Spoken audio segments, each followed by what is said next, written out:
Okay. Hi, everyone. Thanks for joining us. I'm Jen Schonger from the New Jersey Autism Center of Excellence, the NJACE, which is funded in part by the New Jersey Governor's Council and the New Jersey Department of Health.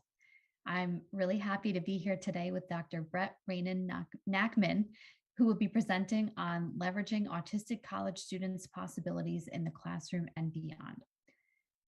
Dr. Nachman is a postdoctoral research scholar at the Belk Center for Community College Leadership and Research at NC State University. Brett joined the Belk Center following concluding his doctorate at the University of Wisconsin-Madison.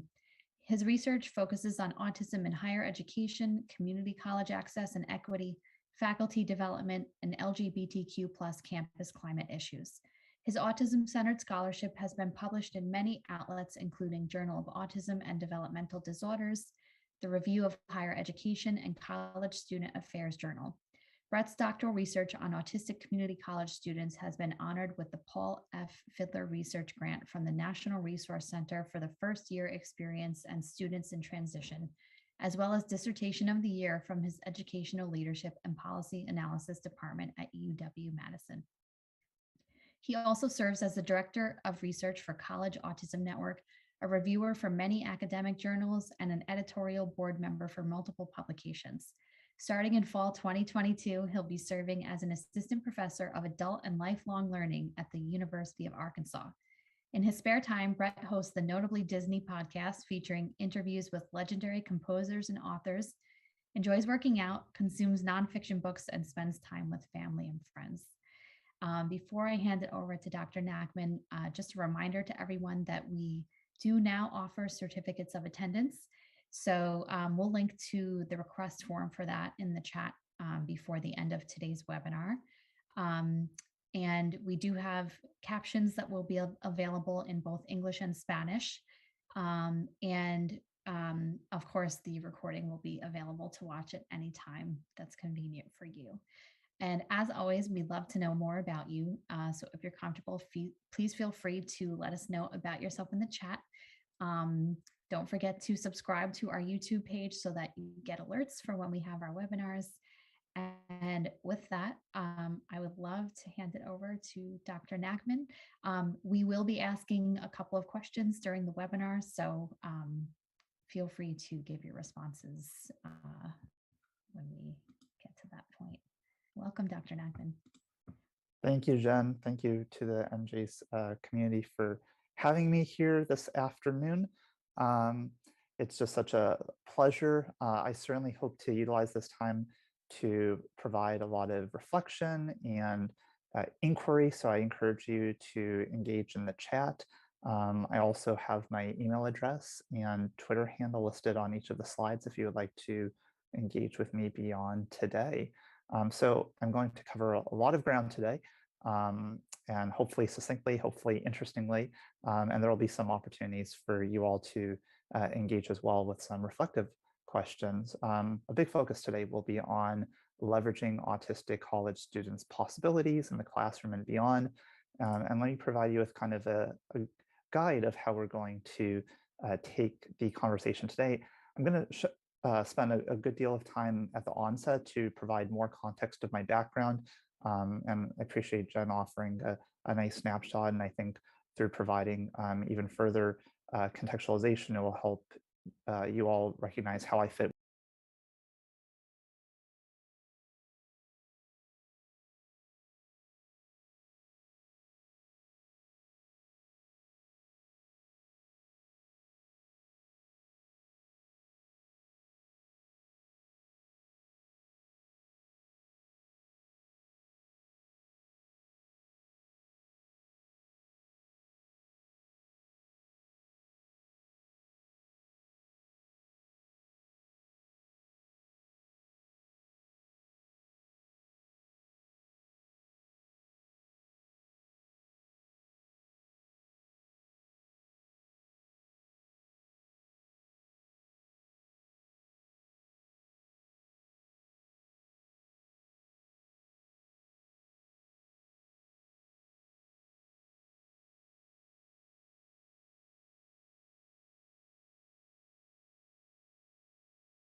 Okay, can everyone, okay. Can you all hear us now? Okay.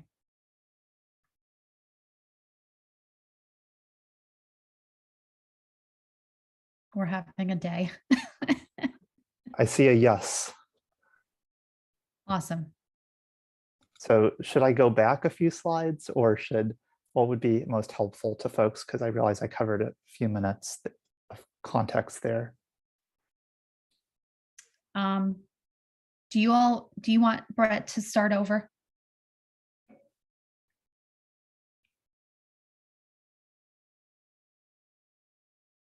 Does it, okay.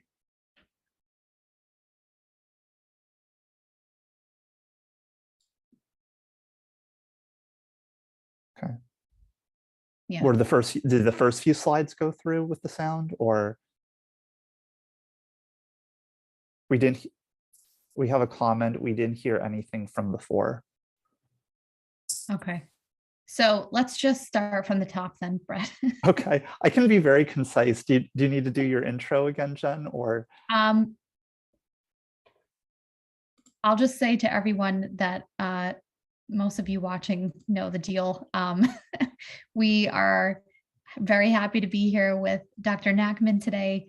My notes to everyone are just that you need to be logged into your YouTube account if you want to make a comment. We're so happy you're here. Thank you for being patient with us. And I'm going to hand it over to Brett. Yeah, thank you for your patience, everyone. This is the joy of technology. So, I'll just say on the back end, maybe we'll cut out the first few minutes that where the sound wasn't working. But it's a pleasure to be with you all today on this Wednesday afternoon or morning, maybe depending on where you're joining us from. So my name is Brett Nachman. I am a postdoctoral research scholar at the Belk Center for Community College Leadership and Research at NC State University. And it's my pleasure to talk with you today about leveraging autistic college students' possibilities in the classroom and beyond. And we are going to dive into a lot on those fronts and others. So I'm going to begin by talking a little bit about my background, how I fit within the landscape of autism in higher education. I am an autistic individual who engages in research related to autism and higher education. I'll talk primarily about my work on inclusive teaching research and how it may be applicable to all of you in your respective roles, and discuss some practical measures that you can implement in the various capacities that you engage with, whether it's with autistic college students, but perhaps individuals broadly. What I try to really emphasize with my work is that there's a lot of transferability in that inclusive teaching measures that serve members of the autism community or folks with disabilities broadly actually may support all learners. And we'll engage in some Q&A. I'm going to have a lot of opportunities for you all to engage, because the last thing I want to be doing is talking the whole time. So there will be some reflection questions for you to engage with. Some learning objectives for today include gleaning more context about research on autism in higher education, pinpoint opportunities for enhancing the salience of strengths-based instructional strategies, and to figure out how to incorporate universal design for learning, also known as UDL techniques. So we're going to cover all this and more today. Throughout today, you will probably notice that there in the bottom right-hand corner of the slides are my email address and my Twitter handle. So I welcome you to engage with me beyond today as well if you are interested. A brief note about language. You'll notice that I use a lot of identity-first based language, which recognizes how individuals may view disability as a core identity in their lives. So verbiage like autistic individual. Folks in the autism community generally prefer this, but you may see variations. So what matters most is that you honor what individuals prefer, sometimes that you note different examples, and that you use broad statements when you're unsure. So now let us get to the reflection question, one of many actually. What are you aiming to take away from today's conversation? What brings you here? So I would encourage you to drop that in the chat if you would like. and we can take it from there.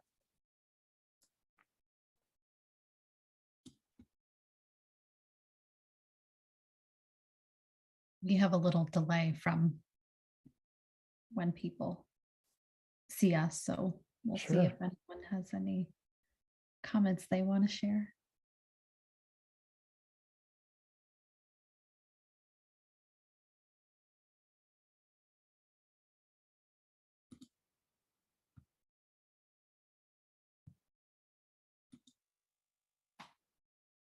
Just a reminder that if anyone would like to comment or ask a question, make sure that you're logged into your YouTube account.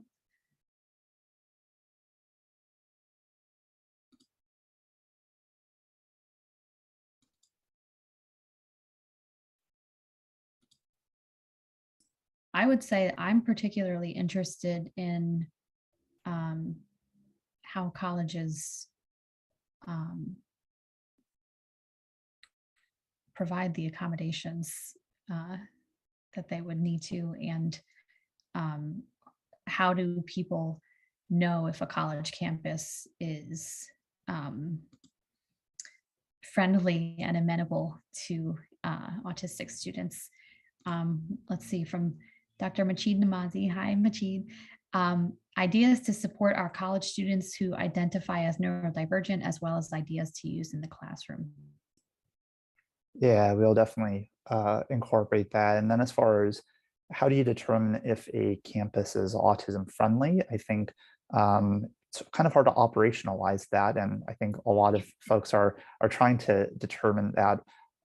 One component that's emerged, and I'll talk about one example a bit later, are the emergence of what I term and other colleagues term autism-specific college support programs. These are transition programs, support programs that are based specifically on a college campus that are geared for currently enrolled autistic college students that may provide everything from peer mentorship to classes to events to other resources that may guide them. And I will happily encourage folks to check out this kind of self-promotional way, an exhaustive list or database of these programs.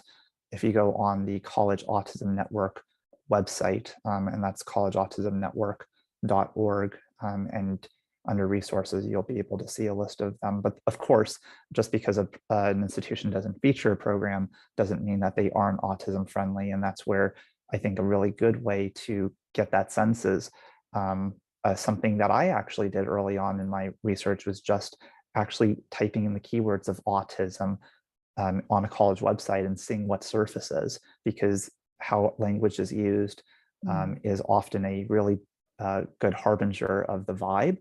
So whether it be how it's featured on a course syllabus, if there are actually explicit resources or accommodations per se on the Disability Support Office website, those are all indicators. So actually it's something that a simple Google search within a college website can actually unveil. That's great. Can I tell you two more? Yeah, please. Okay, so Devish says psychosocial risk management and psychosocial recovery coaching. Those are great topics. I will see if and how those may present themselves in the conversation today. Let us, in the interest of time, I certainly want to give some background on my experience and journey. So I actually started out at a community college, and this is the foundation of a lot of my work. I started out at community college actually having been homeschooled in my middle and high school years. And for me, community college was a really exciting mechanism to be able to latch onto because of a lot of the anxieties that I had faced growing up, many of them in concert with having autism. I had a number of different strengths and interests that I wanted to be able to leverage in my college career. I had an aptitude for writing, which I was really able to demonstrate in leading our campus newspaper. Surprisingly, I ended up taking on leadership roles during my college experience through very organic means that I wouldn't have ever envisioned. I was leading our campus honor society. I led an environmental club. And all of these different ventures enabled me to both forge great connections with faculty members, but also build really meaningful friendships. And many of the core friendships today stem from that time. For me, community college was just a transformational time.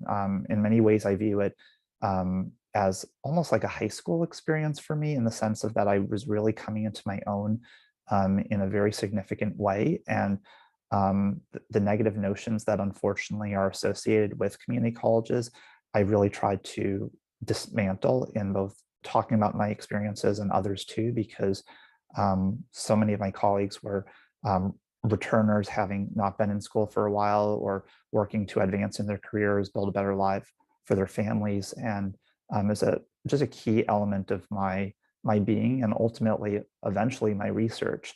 But it was also during this time that I was in many ways closeted. I did not talk about being autistic with others out of fear of discrimination, out of fear of being viewed differently. The landscape has changed, as I talk about in different spaces, the landscape has changed profoundly in the past decade since I graduated from community college about how we discuss autism, but it was not as prevalent in terms of conversation points 10, 12 years ago. And when I was selected to be our student commencement speaker, I actually used that as an opportunity to talk about, to communicate my journey as a member of the autism community, and how many of us as community college graduates had navigated uncertain situations to get to that point. And ultimately, there was a sense of autistic pride that emerged from that moment, and that has carried with me. When I transferred to Arizona State University, I pursued my journalism degree. It was something I had started out at community college. Journalism was a great space for me because it enabled me to focus on my passion for human storytelling. And it also pushed me to really get outside of my comfort zone in terms of engagement with folks. But I was also starting to question, was this the right path for me? Because I recognized how what I was most enjoying out of my higher education experience was not necessarily the discipline I was in, but rather the physical environment I was in, but rather just enjoying college and trying to figure out, how do we create more supportive, more welcoming experiences for college students. I started a transfer student organization. I took on other leadership roles, but I realized that I was loving my time as a teaching assistant, a writing tutor. And when I discovered that I could pursue a graduate degree in higher education, basically to learn about how colleges work and how to support college students, I changed my career pathway entirely. And that set me on a really exciting journey where I pursued my doctorate at the University of Wisconsin-Madison. It was momentous from the standpoint of, well, I was living on my own for the first time. I didn't know anybody, save for the people who I'd briefly met in my program. It was very intimidating, but it was also very exciting because I was ready to push myself. And that's what I think I try to remind folks about, with particularly those in the autism community, is that everybody's journey is very different, and comfort levels and in pursuing things outside of one's safety net or comfort zone, that varies considerably. But for me, I knew at that point in time I was ready to try something new. And for me, when I started my graduate education, it was to basically conduct research on community college transfer students, which is something I knew very well from my own experience. However, quickly I realized to create the most meaningful work, I needed to embed all of my identities. And that's when I really started engaging in work related to autism in higher education. I was also starting new endeavors from scratch. While I was working with my wonderful advisor, who's listed or featured on the screen in that picture, I was also developing new endeavors from scratch, which you'll hear about momentarily. Some classroom supports and successes that helped me and that I think are also perhaps helpful for others, and this kind of ties within the general theme of the conversation for today, is one, that folks have the opportunity to tailor projects to their passions, that you basically have the space to follow your interests, and that is contingent on instructors creating those avenues in the projects that they fashion. Another important element is to relate graduate courses, relate graduate course efforts to ongoing research endeavors. I think it's also really important to get to know professors, that you're engaging in extracurricular opportunities connected to classes. All of these different avenues enable students to build that sense of connection, but also maybe figure out, well, how can I translate the interests that I have to viable career pathways? And I was fortunate enough to be in spaces where I felt like this was provided for me, whether or not my professors were always the most aware or familiar with autism. I think these are universal teaching techniques that are helpful for most anyone, particularly for those in the autism community where there may be the sense of wanting to, wanting those special talents or interests to be recognized. And college is often a time where that can become even more salient. So research became research for me. I was doing work on community college students and transfer, a lot of work on autism in higher education, and also on LGBTQ plus campus climate. So I was starting to talk more openly about being gay as well, and how that works in concert with being autistic, and the similarities and differences among those. One notable commonality, I should say, is just that there are multiple coming out processes, and how that is very contextual. So this is this picture comes from the presentation that I gave with my colleague Ryan Miller at UNC Charlotte about autistic LGBTQ plus college students, and there's an article that we had produced on that front with our colleague Richmond Wynn on that. So it was a really wonderful piece. So the autism higher education landscape on the research front is really vast, very exciting, and it's very much burgeoning. It's growing. And this is a little visual that I used with my dissertation work to kind of lay everything out. And I conducted a really exciting systematic literature review that shows what the literature tends to focus on. So we see a lot of work on the college entrance and experience, not as much on the college exit or students' pathways in entering careers. But it's important to have a sense of that there's a lot of work on that entrance into college, transitions from high school to college, how students navigate disclosure, if at all. In my experience, I did not seek formal accommodations because based on my experiences, it was not any accommodations I could receive wouldn't necessarily have bolstered the quality of my education, but for many folks they are. And I think, and also correlated with disclosures, the notion of, well, who do you share it with?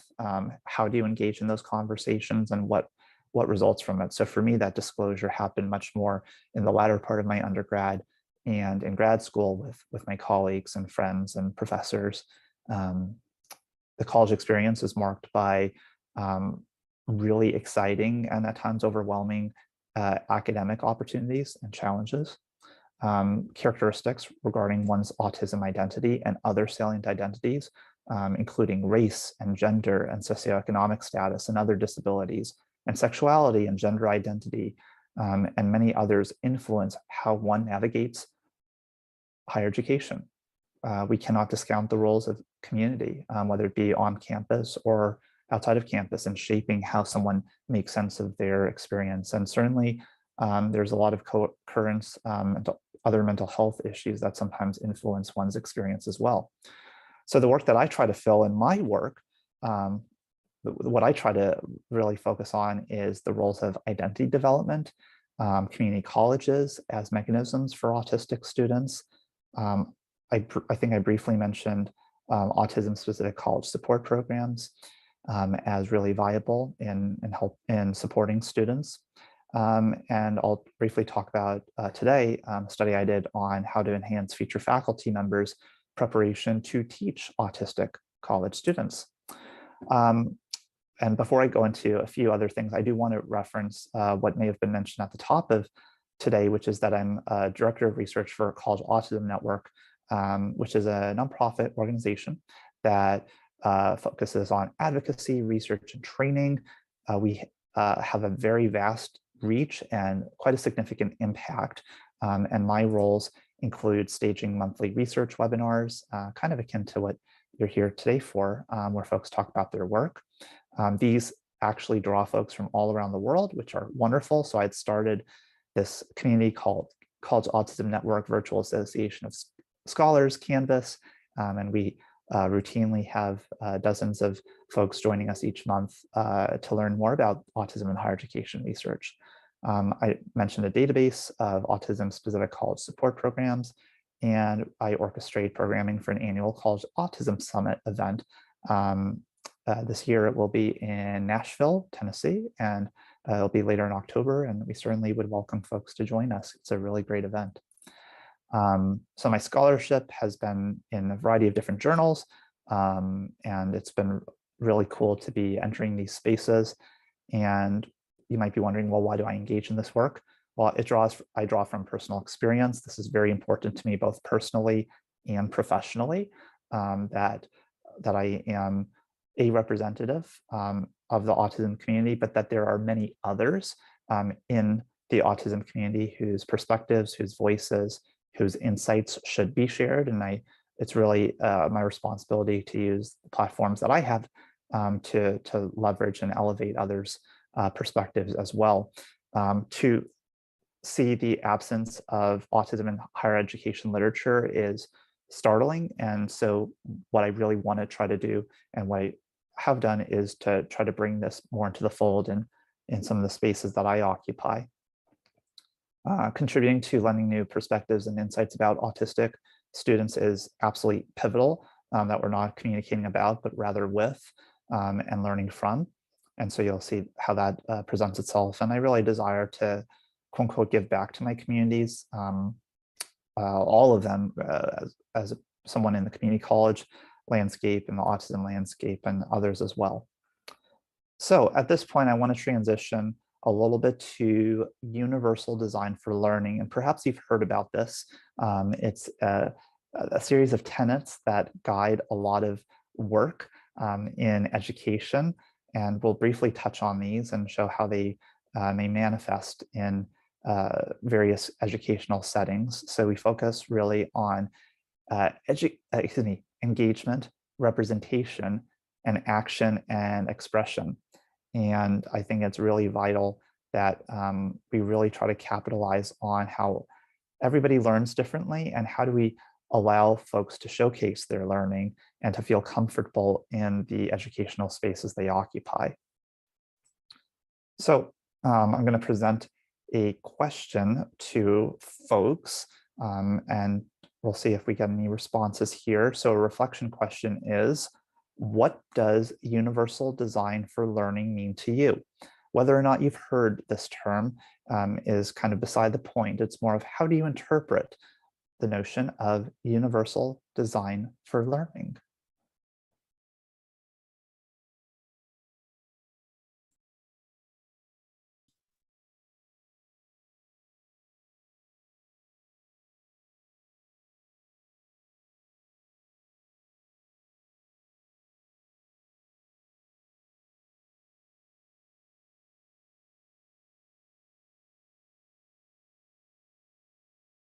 We'll give everybody a little bit of time. I don't know if you want me to respond or if I should zip it until other people say. Yeah, maybe you start us off, Jen, and we'll see if any others emerge. Okay, so my view of UDL is that it's understood that there is a wide variety of learning styles that are all equally valid, and that we should start off with that notion so that we're presenting and accepting lessons with that in mind. I would totally align with that. Yeah. Okay, good. Inquisitive says, it sounds like it means that it should accommodate all learning styles. Yeah, definitely. Yeah, that is, I would say that's a very salient component. And And so we'll talk a little bit more about that, and we'll see if others emerge in the chat as we proceed. So these are just brief examples of different actions that one could take that illustrate these respective tenets. So on the engagement front, this is where, as an educator, you draw on formative feedback. So what we mean here is that you are enlisting perspective from your students, from the learners in a space, on what's working, what's not, what can be done better. It allows you as the educator to be iterative in your approaches. It's also important to feature a wide variety of activities in any space you occupy, so folks can, again, showcase their interests, that they can engage with materials in different ways. So with the courses that I have, I try to have a mix of some interactivity, so like maybe where people are filling stuff out, or where they're reflecting on some questions, where they're engaging in breakout rooms, just to kind of keep it fresh. Scaffolding assignments is another technique. This is where, let's say I am disseminating instructions about a research paper for students to write, well, as opposed to them just turning something in at the end of the semester, they're actually working on it progressively throughout the semester, and there are certain points where they have to submit the first part. They submit it, they get feedback from me, they make those recommendations, they follow those recommendations, and then they work on the second part. So it allows for that sense of, just constantly engaging with the content at hand, and again, getting that feedback from you as the instructor. On the representation front, I think it's really helpful to provide a consistent class routine. Certainly, I know myself, I know others in the autism community who like the sense of knowing what they're entering into with each class. So if you start off a class with maybe an icebreaker or a reflection opportunity, you provide an agenda, that does benefit everybody. I would also encourage folks to share content across various modalities. So where you might have both written notes as well as a visual or video, if possible, to present the same information. On the action and expression front, this is where it's very important to provide agency in the types of assignments that students can create, right? So if you're just limiting everybody to following the same standard, it inhibits those kind of creative skills to emerge. And maybe not every class or situation lends itself to going beyond a traditional test or research paper, but I would say that there are many avenues that you as the educator can leverage to enable students to follow their passions. So maybe creating a video or a poem, or maybe an exhibit or a poster. There are so many different ways in which assignments across a variety of different disciplines and subjects can provide those avenues. So I'm going to briefly share about a study that I conducted on how do you inclusively teach autistic college students. So this now dates back several years ago. I was a co-instructor of an online course, and the course was for graduate students and postdocs and people who were already completed their graduate education.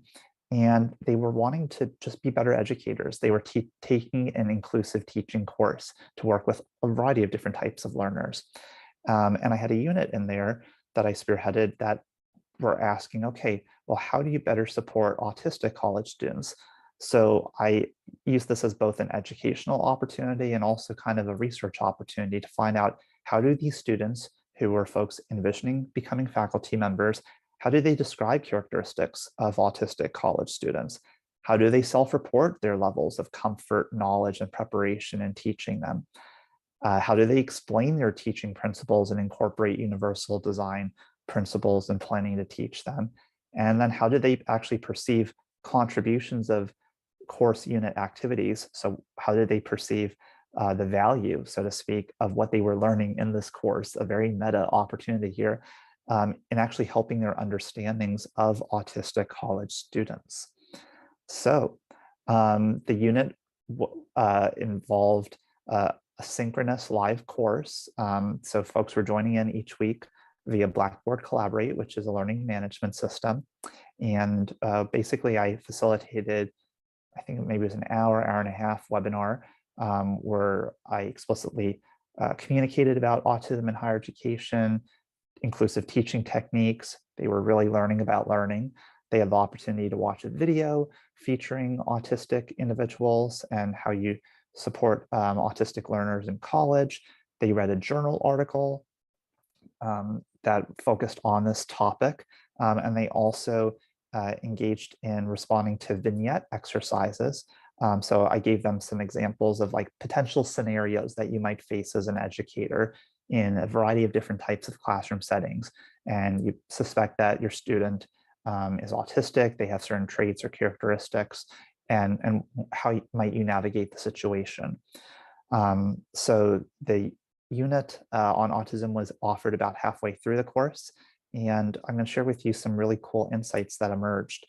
One was that these students who want to be faculty members, they were reflecting on their past understandings of autism. They were realizing that that autism impacts individuals across the lifespan, not just children. One of the participants said, the biggest change for me was transferring what I knew about childhood to what it looks like in adulthood, and then thinking about the specific strategies in the classroom that might work. That was pretty profound. Many of them were drawing upon experiences with past autistic students and influencing interpretations. Some had autistic students in their courses. Some of them had been TAs or instructional assistants in the past. Others had led classes of their own, and they were basing a lot of their current interpretations on what their engagement looked like in the past. Sadly, some of them were viewing autism from the standpoint of struggles and not strengths. So these deficit-based perspectives were very rooted in their ways of understanding autism. And what I try to really encourage with my work is that we look at autism much like any other identity or disability as contextualized, right? So there are sometimes challenges that individuals face by virtue of the social structures that are established that basically disable someone, that doesn't necessarily leverage strengths, that doesn't showcase what individuals have to offer. But there are also a lot of unique positives and strengths and unique ways of thinking that individuals are able to showcase. Very notably, some participants expressed hesitation in teaching autistic college students. Let me see if I can transition to the next slide.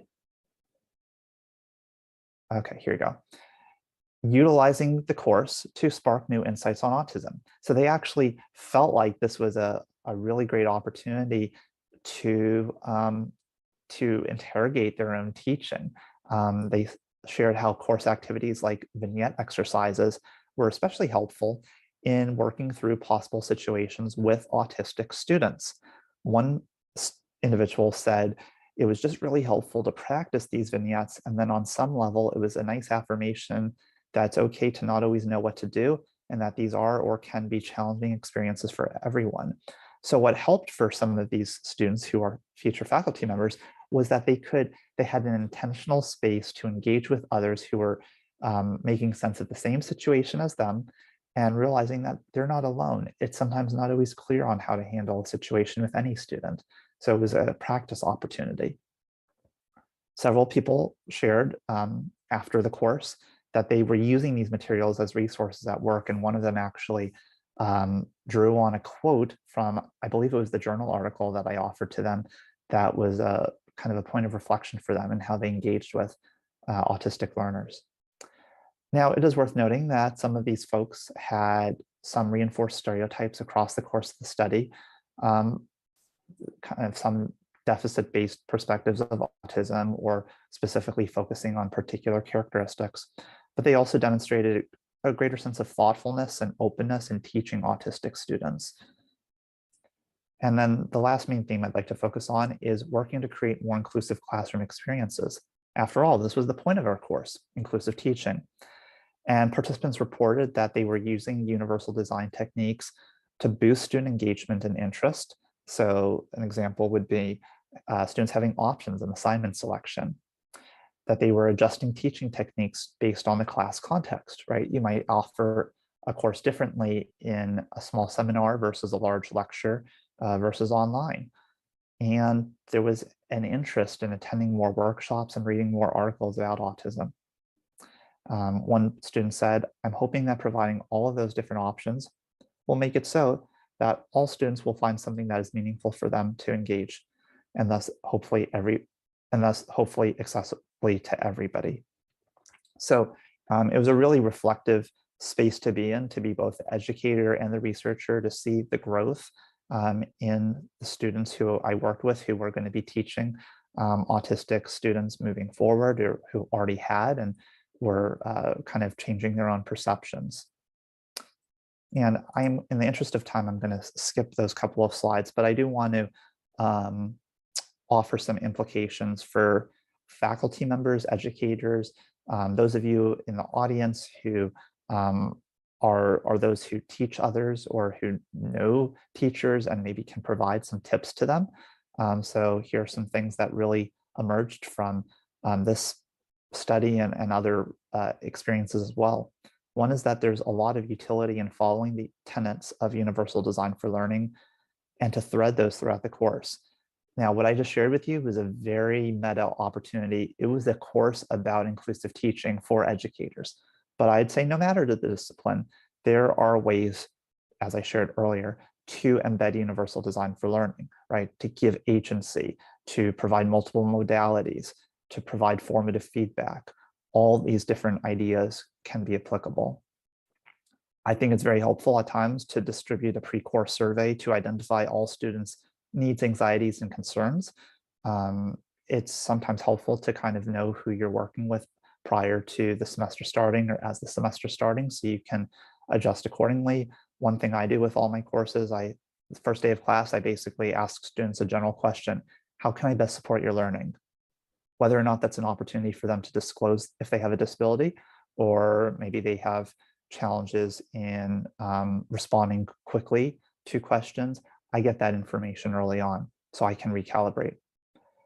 Making yourself accessible and approachable to students is key. Now, whether or not students perceive you as accessible or approachable is a whole other story, but actions speak louder than words. So are you demonstrating an openness to hearing feedback? Are you being responsive to messages? Are you showing concern and support? That's really helpful. Allocating time toward participating in professional development regarding inclusive teaching is vital for all of us, not just in working with autistic learners, but individuals who have vastly different experiences than our own. We consistently have an opportunity to challenge ourselves and to even unlearn information. I occupy a discipline, higher education, where we talk very explicitly about how do we adjust our classrooms based on if we're working with international learners, if students who are from rural backgrounds may not have technology that's readily accessible, like an internet connection. So how do we make adaptations there? In terms of social and cultural capital, how that is often lacking in many ways with individuals from low-income backgrounds based on information and resources they have access to. So we need to continually be challenging ourselves and engaging in spaces where we are willing to and wanting to learn more about how people engage in their educational settings. It's helpful to consult with colleagues about difficult or uncomfortable class situations. If we're not communicating about them, then these experiences become isolated. So we need to hopefully find those spaces, and that can happen very organically. And I'd say, very importantly, recognize the value of autistic students in your courses. I just feel like that's something that isn't said enough, because every student has value, and it comes down to the institution and the instructor creating an environment that allows those characteristics, those talents, those interests to really surface.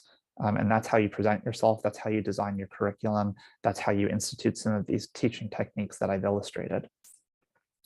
I'm now going to transition over to another research study, very important. It was my dissertation research on how do autistic community college students enrolled in a college-based autism transition program navigate higher education. So I was really interested in capturing a variety of different perspectives related to autistic community college students. And I also want to recognize that this study was supported by the Paul P. Fidler Research Grant from the National Resource Center for the First Year Experience and Students in Transition at the University of South Carolina. So let me see if this works. Okay, so I'm not going to share my whole dissertation, but I do want to share a few different components. If you want to read the full dissertation, it's online, it's 400 pages. It's a little lengthy, so that's why I'm trying to get to the space where I'm boiling it down to a few minutes or some, hopefully some journal articles in the coming years. So let me just take a sip of water and we'll proceed. So my dissertation, the study included 22 students, 22 autistic community college students, 4 folks who ran the Autism Transition Program. CACC is the acronym there. BMCC is the acronym for the college itself. And then students nominated as important to them in their lives. So these were parents and different campus personnel. There were 9 of those folks. I interviewed 13 of those 22 students, 10 of them on multiple occasions. And I did a lot of different things here. I engaged in document analysis. I conducted surveys, lots of interviews, as you can see, observations of students in different settings on campus and even virtually, and written reflections that students could share about their experiences as being in college and being part of the autism community. And this really speaks to what I feel like I shared earlier, in that you're providing a lot of different ways for folks to showcase their experiences, their knowledge. Interviews aren't comfortable for everybody. While a good majority of the student participants did, what was also really helpful was to learn more about their experiences through written reflections that they could do at their own time, at their own pace. And I'd like to share with you some of the findings, specifically related to helpful teaching techniques that my participants shared. So by no means is this exhaustive, but I do believe these can translate across a variety of different fields and a wide variety of different learners. For one, it's very important, and mind you, this data collection was right before the pandemic surfaced. So consequently, there were, certainly folks were taking online classes, but there were some individuals who expressed that there are educators who were resistant to utilizing computers in the classroom. Well, look at where we are now, and that's all we're on. But we really need to recognize that all students, many students utilize computers to take notes, to process information, so long as it's not creating distractions for others based on the task at hand, or not doing what you're supposed to. Computers are obviously useful. Now, how do you create an accessible space for students? Accessibility was a constant term utilized. Well, one technique is, well, if you have PowerPoint slides that you're creating, well, offer them in another way. Have them available to students on your learning management system. Have your lectures not just be where you're talking, but also showing slides where you're interacting, where you're asking questions. Delivering a clear lecture, perhaps not using as much jargon, or if you're using jargon, to provide some commentary there on what it means. Here was an interesting one: ensuring anonymity of students with disabilities. So there was a point that was made in terms of making sure that disabled people in the classroom aren't being spotlighted. And so what we mean there is the notion of that there's an extra attention placed on disabled individuals from the standpoint of not making them feel like they're standing out, or that they're being given extra support, or ways in which they feel like the instructor is being ableist. So when you're supporting learners, you really want to focus on all learners, not just an individual who would benefit from a specific technique. That's why you want to implement teaching techniques that really benefit everybody. Explaining concepts with clarity is essential. Again, avoiding jargon, that you're saying things succinctly, that you're not going on long-winded soliloquies about random topics. You want to be precise, you want to be concise, and you want it to make sense to the individuals you're teaching. It's helpful, if you can, to feature an example of a high-quality assignment for students to reference, like a template, so that way students can use that as a resource to draw on when they're working on their own assignment. Certainly, you want to invite creativity and say that this is not necessarily the only way or the way to write something or to do something, but to have that as a reference, that's good. It's helpful for educators to follow up material with an assignment or quiz to ensure that students have that content knowledge, to list notes on the board, offer validation, use praising students, recognizing not just like good job or nice work, even though that's helpful, but saying specifically like, I appreciate how you answered that question, or you raise a really interesting point here about XYZ. Everybody needs that. Providing class flow and structure stems from having a routine, an agenda that you consistently follow, that you're sharing content across multiple modes and modalities, like we were talking about earlier, that you're showing compassion to students, right? That you're viewing them as complete people and not just individuals in this class at this particular point in time, and writing on the whiteboard, virtual or otherwise. So I would like to turn it over to you all, and we'll see if we have any comments here. Here's a reflection question.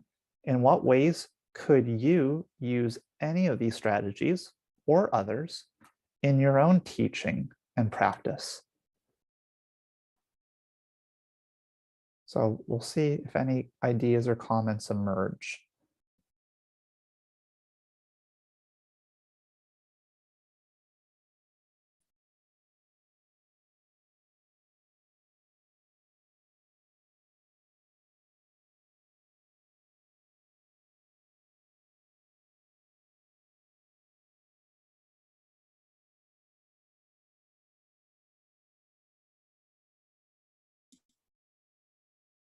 While we're waiting, I just wanted to say one thing when you were talking about accessibility in terms of,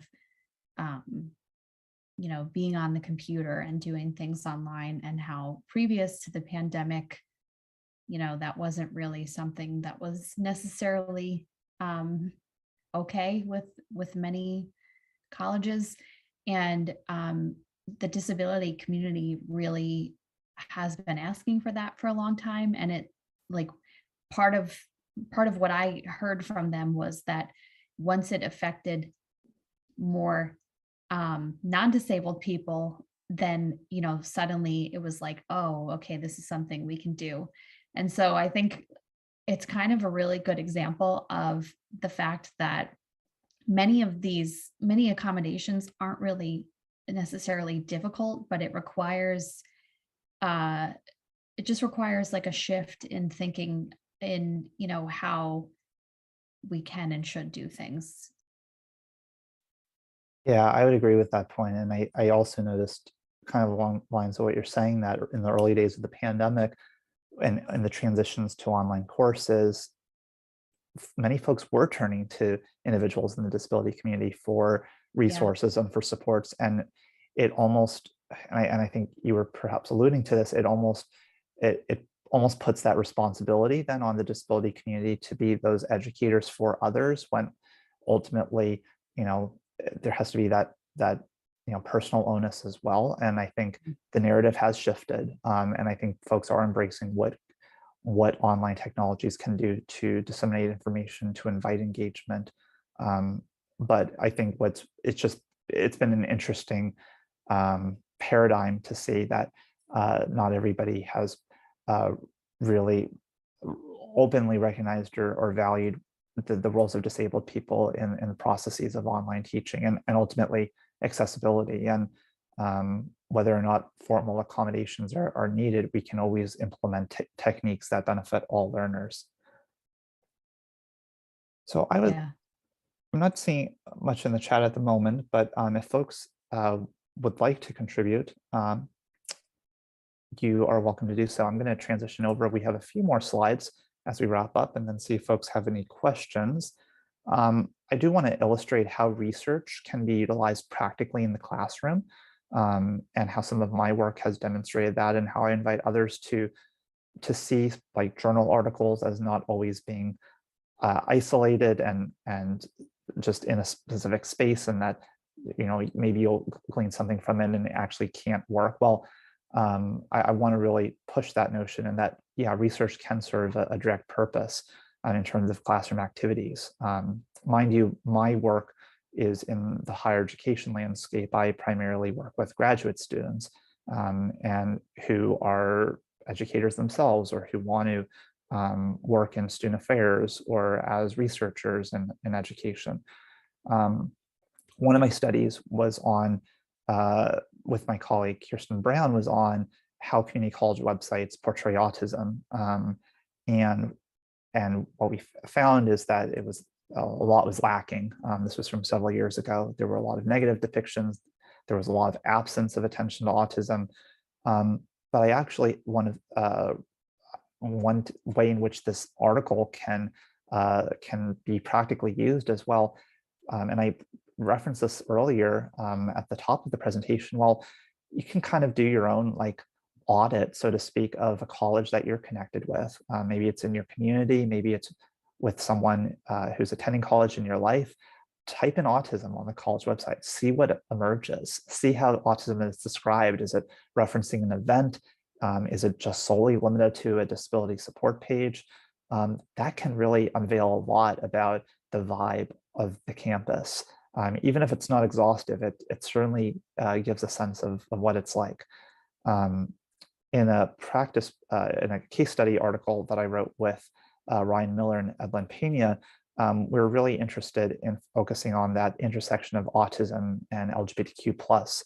And we had some discussion questions at the end of it on campus climate. What does that look like on your campus? And one of the things we focused on was, well, orientation sessions on colleges should be, and hopefully will be more, particularly in light of the pandemic, more inclusive, right? That we are offering options for students depending on what their comfort levels are, depending on how they like to engage with others, depending on how it's easiest to process information. So I think and hope that there's been a shift in delivery of content by virtue of how we've embraced online learning and what that can entail. And then an article with Kelly Wickersham focused on contextualized learning activities that draw on real life situations to figure out problems. So a lot of courses in college provide labs and extracurricular activities and different tools that allow students to see how what they're learning in the classroom applies to the field. And that's through how problems are phrased on tests, through activities and different exercises. And the reason why I'm mentioning this in this context is, a lot of us in the autism community, a lot of us in general, learn through doing. And the more we can see the relevance of what we're learning in a space to how that influences our jobs, our careers, our interests, the more it will stick, the more it will have meaning. And I think that's really important in how we implement activities. A lot of my work really tries to honor the notion of inclusive methodology. So you may have noticed with my dissertation that I relied on a variety of different tools to draw on insights from the autism community. So RIN reflections, complemented interviews. You might find with working with students, autistic or not, that conducting where they can maybe do a photo voice project where they take pictures of their experiences, where they film videos, maybe they even create a podcast. There's so many different means of where folks can share their insights, and we need to leverage that. In my classes, I encourage students to develop positionality statements and create social identity maps. So they kind of interrogate what are my biases? What are my privileges? What are my minoritized identities? How do these work in concert with one another to shape my ways of being? I think it provides folks an opportunity to think about if disability is part of their lives, and if not, how they make sense of disability based on what their exposure is. This, I think, helps all of us in kind of just being more inclusive educators through really just questioning ourselves, questioning why do we view things a certain way, and are there opportunities for changing our perspectives. And then I also feel like I implement some of this research in terms of my teaching from the standpoint of structure and engagement. So some of the tools that I implemented in that the study on teaching future faculty members on how to teach autistic college students, that those tenets, those techniques have influenced my teaching since then.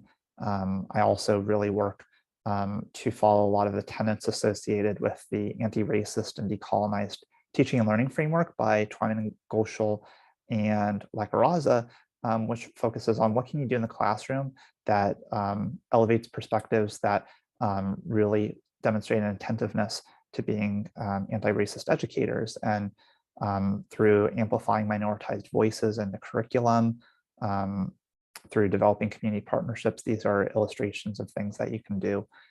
So when I'm talking about autism or disability in my courses, I try to provide students with avenues to learn from autistic people themselves, whether it's me or articles or videos or other things that are produced by members of the autism community. And we're just about to wrap up. So if you're interested in engaging with this question, what was the most significant takeaway from this presentation for you in your work? It could be, maybe I learned a new teaching technique, maybe I learned something new about autism. What maybe stands out to you?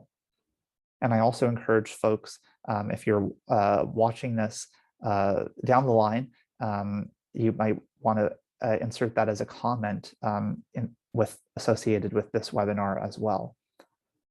So what stands out to you? And maybe as we're waiting, I'll put you in the hot seat, Jen. Is there anything that stands out to you?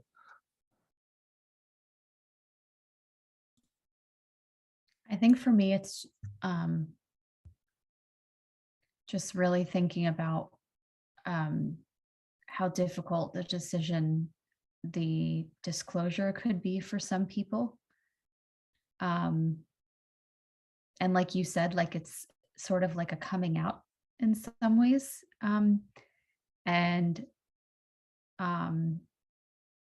just, thinking of how can we be like as supportive as possible. And I do think a lot of the like anti-racist and decolonization thinking is really helpful just in general of thinking about disability as well. And, how institutionalized ableism has really created a lot of roadblocks and just challenges that need to be addressed. But I think it's exciting to see that all of this research is happening in this area. I guess one question I had as well is, so when people are high school age and, approaching this time of looking into colleges, do you feel that maybe most isn't even the correct word, but do you feel that any high schools are prepared as well as they could be in terms of supporting that transition to college? Yeah, that's a great question. I don't know if I can point to a specific high school that might be an all-star. I know and imagine there are many. What I will say is that there are a lot of great programs that partner with particular colleges that enable high schoolers to get that sense of the college experience. Um, and some of those, like I mentioned, there are programs that are embedded specifically in colleges. So that, like I said, there's many, many dozens of those around the country, and there are even more that focus on disabilities, including and beyond autism. But there's also programs like the College Living Experience, which has sites all around the country, and they work with colleges in their areas, and they work to position incoming and current college students with different disabilities, including autism, to feel more part of the college culture. And what I will say is that I think the biggest difference is that if there is a local connection, if there's a college that has a very clear attentiveness to autism, whether it be through having a program, maybe even an organization, or even an event or lecture where there's that prominence of autism, that oftentimes can be a conduit, so to speak, for the local high schools, because partnerships can emerge when there's an attentiveness in a local area, particularly at the college level. And what some of my colleagues' work has attended to is, what do those transitions look like from high school into college? So specifically when you're still in high school. And what makes a huge difference is that notion of transition planning, where there's that consistent and intentional familiarity with a college or the college campus, visiting the campus, getting that exposure. And yes, much of that responsibility often falls on the families. But I would say too that, for schools and trying to set up your high schools, when you're trying to set up your seniors for success beyond secondary education, you have to provide students with a variety of different options. And that's why I'm a big proponent of community colleges, because of the notion of not only low cost, but also smaller environment, oftentimes where there's a lower ratio of faculty to students. It's more intimate. There's even more types of programs that students can pursue at times that relate to very niche interests. Maybe it's not to transfer, but to a 4-year, but to get a certification. So I'd say there's a variety of different elements that contribute to high schools being adept on this front. And I think a big part of it is, are you in a community where not only are there a lot of autistic individuals, but also is your local college campus prioritizing that in some of their programming?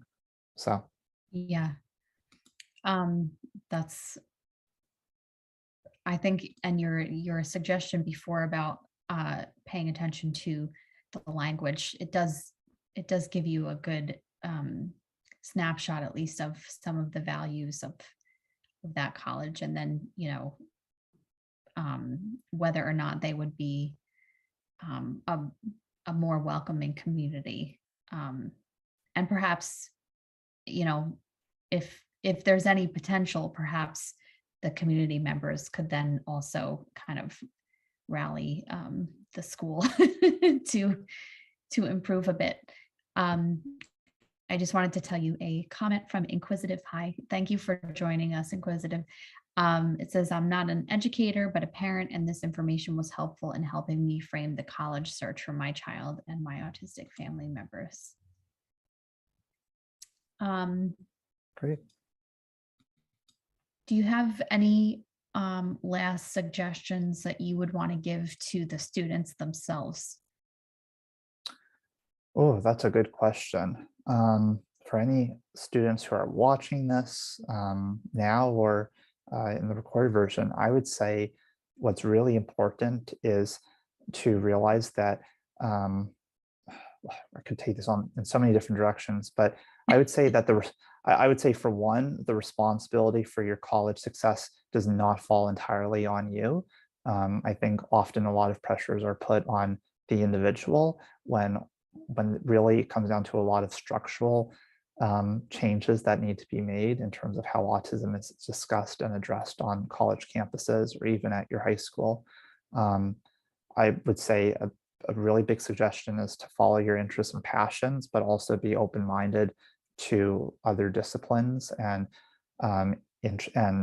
avenues. So while I entered community college with a very clear direction to pursue journalism.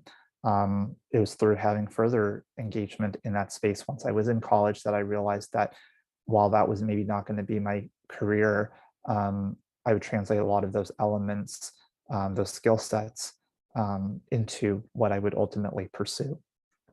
I would say, you know, it's hard to be vulnerable, to talk about your experiences, to talk about challenges. And if you recognize that there are people that you're surrounded by who are who seem to demonstrate some sort of compassion um, and just authenticity, that those could be great people to lean into, if you're struggling in the class or if you're wanting to get connected with different resources. Um, and that doesn't have to be contingent on if you share your autism identity with them or not. And in fact, some of my community college professors who I consider good friends, more than a decade later, are individuals who I did not disclose to. They didn't know about it until I gave my commencement speech, but because of the relationships we cultivated, or I cultivated with them really during those years, it enabled me to be open to a variety of different possibilities of the type of life I want to lead. So whether it be how I incorporate certain teaching techniques, how I present myself in different settings, that all stemmed through conversations with them. And I would say, it's very hard to put yourself out there. Not everybody identifies as extroverted, or however you want to make sense of that term. I'm very much an introverted individual, but in certain settings, I'm more willing to communicate, to reach out, to engage with others. But through me being open-minded to different possibilities I could pursue in college, and knowing many of my autistic peers in different settings who also allow themselves to be open-minded, a number of different opportunities emerged. I mean, I was able to get much of my undergraduate education financially supported through being part of an honors program, and ultimately leading our honor society. And that would have never happened if I hadn't pushed myself to be in different spaces. And there are others who may also benefit from trying things out, and maybe sometimes it's not always the best fit, but saying, you know what, at least I gave it an effort, made an effort that's helpful. So a variety of different things there. That was a long-winded answer, but there you go. No, that was really good. I think it's really important for people to hear advice from people who have, lived these things. So thank you so much for sharing. Um, okay, so just so everyone knows, I did put the College Autism Network link in the chat again. Brett, of course, was so generous in sharing his contact information as well, if anyone wants to reach out to him.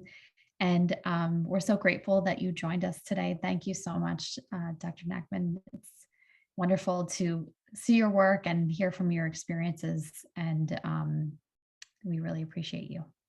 Thank you. Appreciate the opportunity to be here. Thank you so much.